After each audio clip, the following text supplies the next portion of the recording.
MTDCNC have travelled to Kimbolton in Cambridgeshire today to celebrate the 25th year anniversary of Micron Work Holding Limited. Now, Matt, congratulations. Thank you, Gio. Yeah, it's been up and downs like any other business, but 25 years ago it was formed on the 1st of March 1994. So how did it start? How did it originate? Well, it was my father.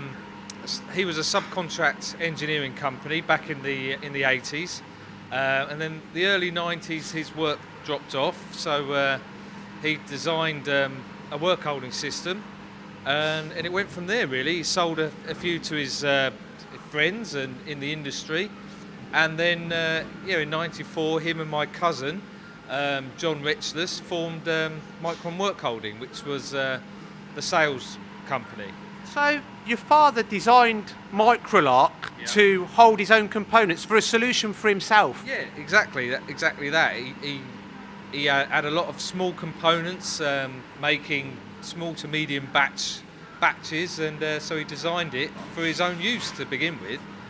Obviously, it wasn't exactly how Microlock is now. It's evolved over the years, but he started it for himself. So when did the sales of Microlock take over from the subcontract business that you do here? Well, it was a progressive thing, but by the sort of late 90s, we didn't do any subcontract engineering at all. We purely manufactured Microlock, because it's not just the UK we sell Microlock, we sell it all over the world. So my job back then was to set up agencies overseas. So I was export director, and then in 2002 my cousin left, and I took over running the business.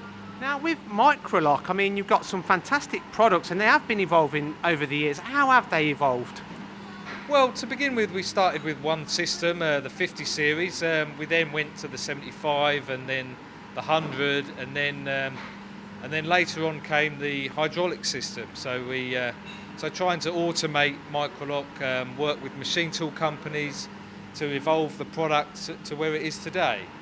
So it can be run purely as an automotive product. Now, all of the Microlock systems are manufactured here at your UK headquarters. Is that correct, Matt? That's right. Yeah, we manufacture everything in-house. The only thing we don't do is the hardening process. Other than that, everything is done in-house. It's certainly evolved a lot, but it's also stood the test of time as well in regards to the principles of the design of Microlock. Well, it has. I mean, the basics of Microlock are the same now as they were back then.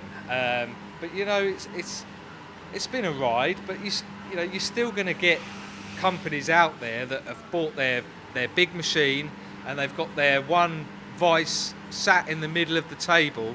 So you still got to bring some people forward into this century. You know, multiple work holding is obviously the way forward, especially on batch work.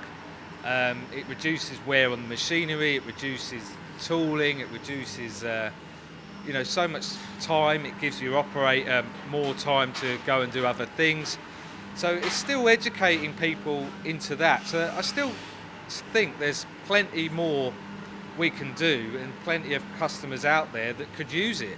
I totally agree. And now you mentioned diversification into new products and incorporating them into your portfolio. What was the reason behind this? Well, that was down primarily to 2008, the work dying out, not dying out, but drying up. People weren't investing in new machines, they weren't investing in work holding. And that made me make the decision to diversify and offer complementary products. We've already got the sales database, we've already got the sales network. So by introducing new products to that, to complement Microlock, not to compete, but to complement. So in 2010, I think it was, we signed an exclusive distribution agreement with Vischer & Bolli in Switzerland to bring in their products into the UK, and since then it's been very successful. We've got a lot of customers now using their 0 point system, and it complements Microlock well. So yeah, that was a good move. We also introduced the air chucks from Israel, the PML air chucks. Again, that's quite a small market, but it's quite a specialised market. and we've introduced that to a lot of customers. Now, you certainly have gone from strength to strength over the years. Now, with Brexit looming, what is your, what are your thoughts on the next 25 years, and where do you see yourself in the next 5 years? Well, I'm hoping it's not going to affect us too much. I mean, the fact that we manufacture everything in the UK, it won't affect our UK business. In fact, it could make us more competitive because a lot of our competitors are from Germany or from Switzerland or France. So we, by obviously not having any import costs and stuff like that, that should help our UK market. Our overseas market, we sell a lot outside of the EU anyway, so that obviously that won't be affected. But my biggest export is France, so I'm a little bit concerned about how it's going to affect that, but we shall see. I'm going to make a preemptive strike. I'm going to offer a 10% discount to all French companies. Hopefully that will counteract the import duty. Well, Matt, thank you very much, and congratulations on your 25th year anniversary, and good luck for the next 25 years. Thanks a lot, Gio, and thanks for coming in today.